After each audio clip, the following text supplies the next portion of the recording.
네, 안녕하세요. A 플러스 2급 국제무역사 설명을 해드릴 서종관이라고 합니다. 과거에 이제 무역관리사 시험으로 사용이 되었고요. 지금은 이제 인지도가 올라가면서 국제무역사로 바뀌었다 라고 보시면 될 것 같고요. 서울 고시각에서 나온 이기용 관세사가 적은 A 플러스 2급 국제무역사 교재를 가지고 설명을 해드리도록 하겠습니다. 넘어가겠습니다. 국제무역사 2급 시험 안내입니다.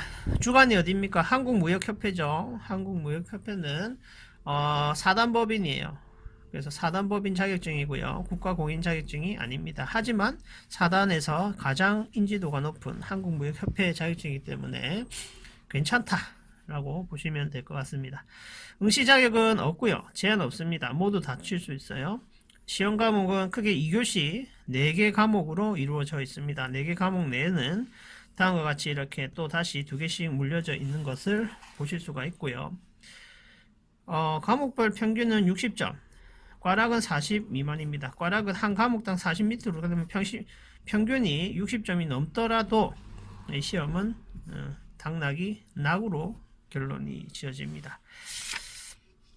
응시료 2만원. 자, 넘어가겠습니다.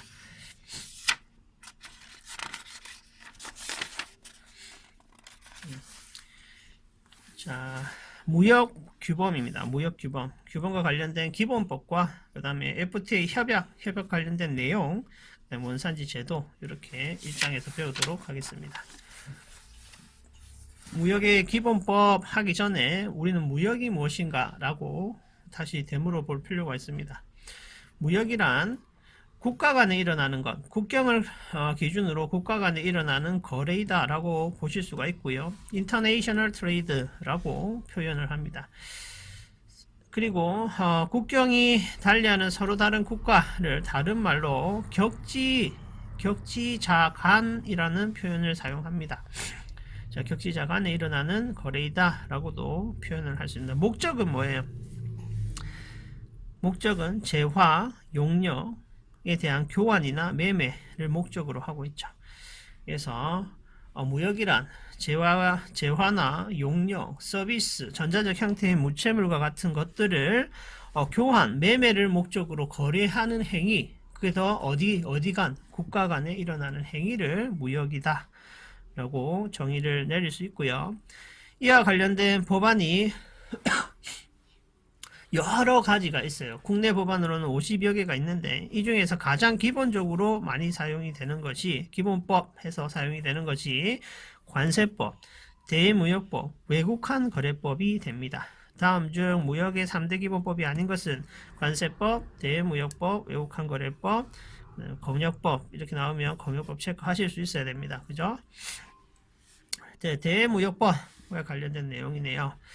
대무역법의 목적은 기본적으로 무역 진흥에 있습니다. 진흥. 그래서 무역을 진흥하고, 자, 공정거래 질서를 확립하고, 국제수지를 균형 있게 만들고, 균형이나 국제수지가 높고 낮음을 플러스 마이너스 시켜서 합리적인 포인트를 찾아낸다.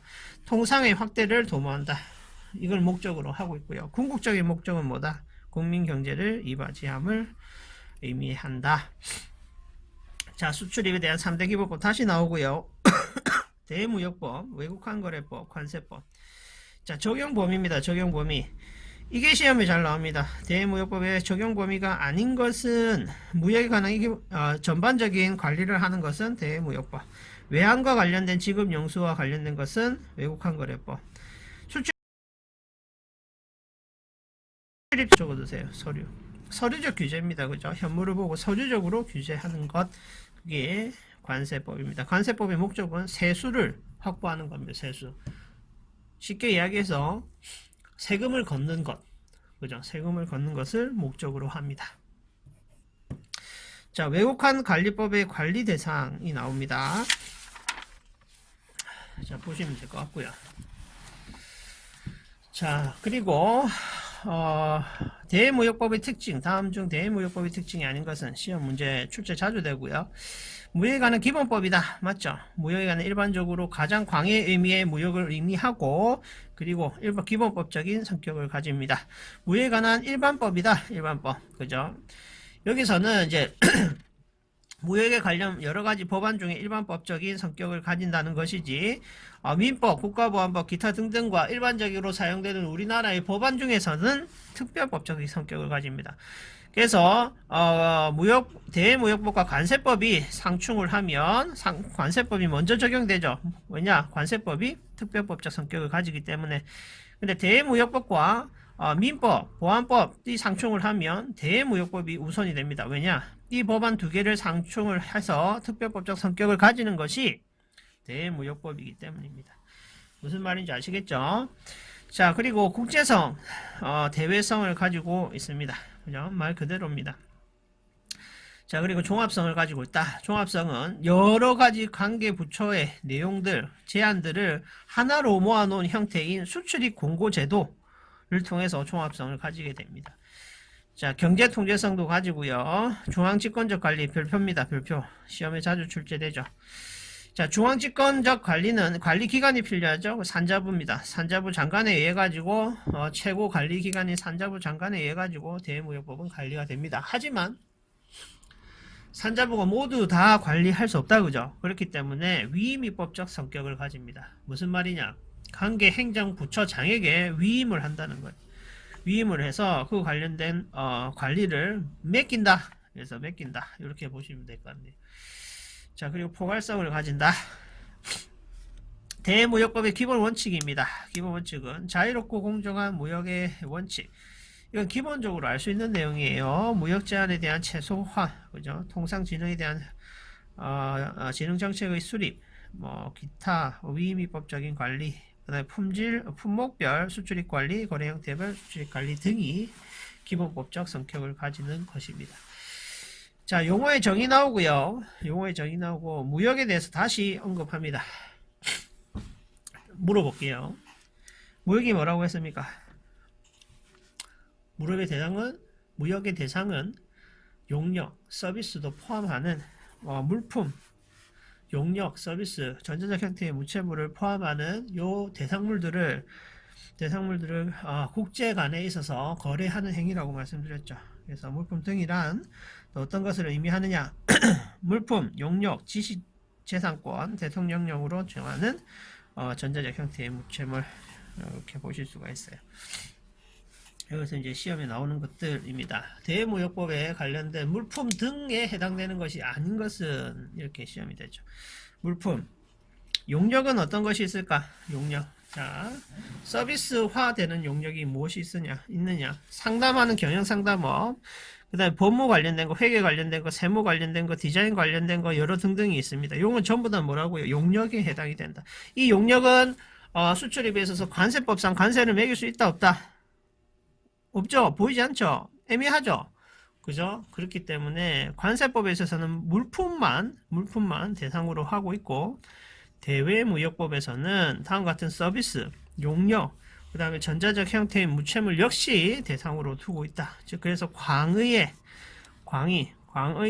의미의 무역이다 라고 보실 수가 있겠습니다. 자, 국내의 법령 또는 대한민국 간의 당사자 간의 조약에 따라서 보호하는 것, 어떤 것이 있을까? 특허법, 실용신화권, 디자인, 상표권, 저작권, 저작인적권, 기타 등등의 권한을 의미합니다. 대통령령으로 정하는, 여기서 중요한 것은 대통령령, 산자부 장관의 영으로 정하는 전자적 형태의 무채물은 틀린 문장입니다. 그래서 대통령령으로 정하는 줄거두입니다. 자, 전자적 형태의 무채물은 무엇이 있을까? 소프트웨어, 영상물, 음향, 음성, 전자서적, 데이터베이스 등등이 포함이 되겠죠. 자, 그렇게 보시면 될 것 같고요. 자, 물품은 어떤 것이냐? 동산을 의미한다. 동산. 근데 다음과 같은 동산을 제외하여라. 어떤 동산? 지급수단, 증권, 채권을 화치한 서류는 이 동산에서 제외됩니다. 자, 이걸 제외한 나머지 동산이 물품이 됩니다.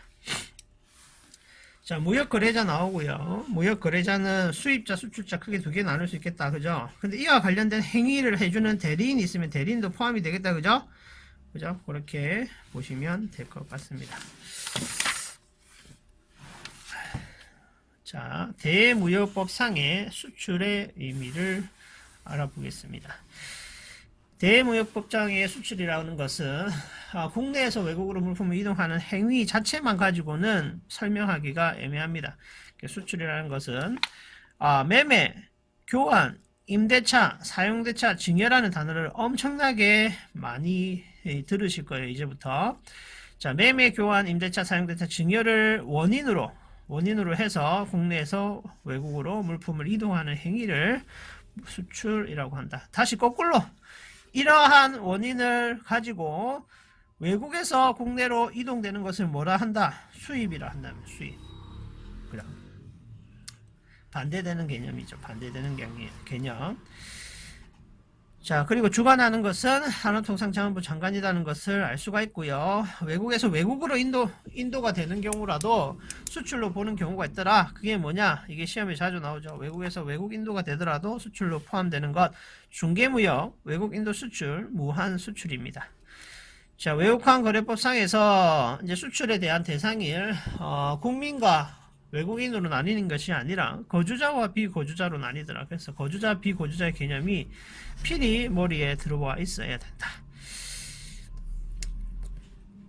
자, 그리고 거주자가 비거주자에게 정보통신망을 통해 가지고 정서, 그 밖에 기타 등등에 있어서 전자적 형태의 무채물을 인도하는 행위도 수출에 들어가더라. 대무역법상 수출입니다. 일반적으로 관세법상 수출과 내용이 틀려요.